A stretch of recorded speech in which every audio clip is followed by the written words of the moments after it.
Hey, this is Max. Welcome back to another CSR video. I'm here with the X-bow GTX. We're going to run it in live, and then I'm going to talk about what I think of this car as far as a live racer. The good news about the X-bow GTX is that it starts off with pretty good lower upgrade high evo status. Particularly important is to have this transmission stage 6, and body stage 6 is very strong, but we'll talk about why I don't use that in a bit. As far as lobbying is concerned, the car itself, when set up with a 10.285 dyno, is here in a lobby where it does have some lobby advantage. This is both a performance point limited and essentially a Evo point advantage lobby setup where the car has high upgrades. Now, I'm going to lose this one for a reason, because this guy is running really fast. He's doing 10.19. Now, by doing that, what he's doing is he's pushing himself way out of the lobby range. The GTX, unfortunately, isn't that stable a car in these lobbies, and I'm not sure I want to take my car and then knock it right out of the lobby on the first race. As you can see, that guy said goodbye after that race immediately, because he is running way under where the lobby should be. This lobby, if my estimations are right, cars really should be running around 10.4 to 10.5s, not 10.1s. And that's where you want to be careful. If you have a car that has lobby advantage and you're able to run 10.1s, does not mean you should. I'm slowing my car down, but probably not enough on that run. But I didn't want to lose two in a row. So again, as you can see, this guy ran a 10.6. He's a little bit on the slow end of the lobby. I ran 10.4, where I want to run to maintain my lobby advantage and still gain wins. Sure, I can push that other car and still win, but then I'm the guy that's breaking the lobby rules, not that Lamborghini. And that car was obviously tuned to beat dyno, so, and he did, and then he said goodbye.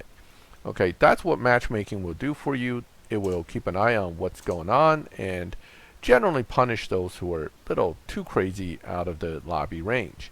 Now, Supras also beat dyno, so I can't be too complacent and slow down too early.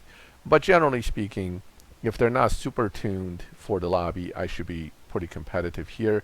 This guy only has 3 stars, so I wasn't too worried about beating him. Now, that's basically where this car is. It's a 10.5 lobby with the slow end opponents running 10.6, 10.7s, the higher end opponents, the better cars, running around 10.3, 10.4, and then you have your guys that have really either dyno beaters or super lobby advantage cars that can probably run 10.1 to 10.0 in here.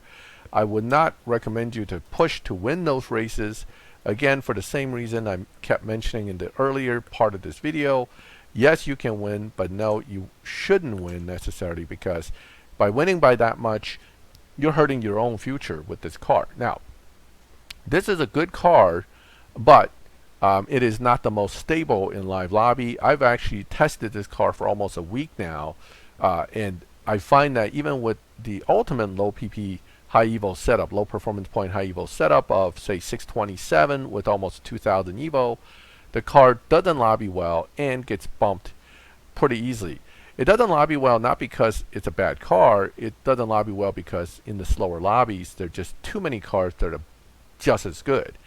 So by putting it here at 6055 performance point, 2000 evo, I have found what I considered a viable position for this car. The setup is pretty straightforward, leveraging the strongest stage 6 transmission and then not using stage 6s otherwise to keep the car from getting too high on the performance points and knocking it out of the expected range of cars in that lobby. So 3, 4, 2, 3, 2, 0. I don't put engine in a lot of my tunes simply because one stage of engine sometimes adds too many points here without any benefit here. Okay, this one not so bad. I can probably squeeze this in, but notice how it actually slowed that down. I have to retune the car. You will still be faster, but your ratios not really improve, so why mess with it? Leave it the way it is, where I'm perfectly content and I'm in a good lobby. By doing it this way, what I did is I also put my car on the dyno on a lobby edge situation where I am running a 10.285 setup. I'm going to show you the tune.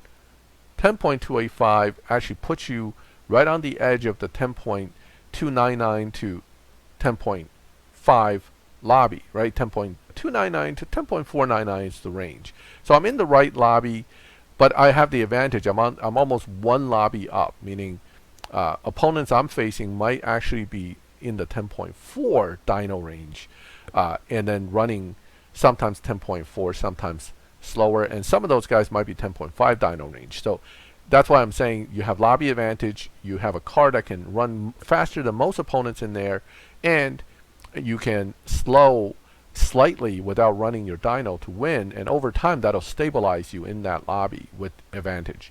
So how good is this car? The numbers are decent. The problem is that, again, in the slower lobbies than this, it hasn't done well. In fact, it hasn't done well at all, to the point where I actually put it away from my live racing lobby because I'm just not seeing it as a really strong car. In this particular setup, it seems to do okay, and I'm going to keep testing it in this, but that's why I'm sharing this tune, because it seems viable for now. So that's my, live racing tune that I played around with and kind of discovered as semi-viable at this point. You guys can test it.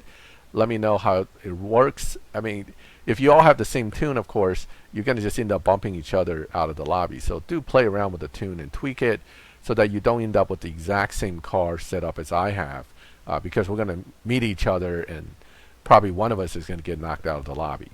Now, that is my take on the live racing capability of the car. How would I rate this car? I would say it's kind of like a B- to B, as far as A to F when it comes to quality of a live racer. So it's decent, not great, but decent. There are a lot of better cars, but there are way more worse cars. So it's a decent live racer. If you already have it built, you have the Trans Stage 6 and you have the parts and fusions that I have, try it out, try out the tune, and let me know what you think. Alright, so that is my live racing setup and tune for the X-bow GTX. I hope you liked the video. If you liked the video, leave a like. If you like this kind of videos and would like to be notified when I put them up, subscribe, hit the bell. You get those notifications. And as always, thank you for watching my videos. I'll catch you next time.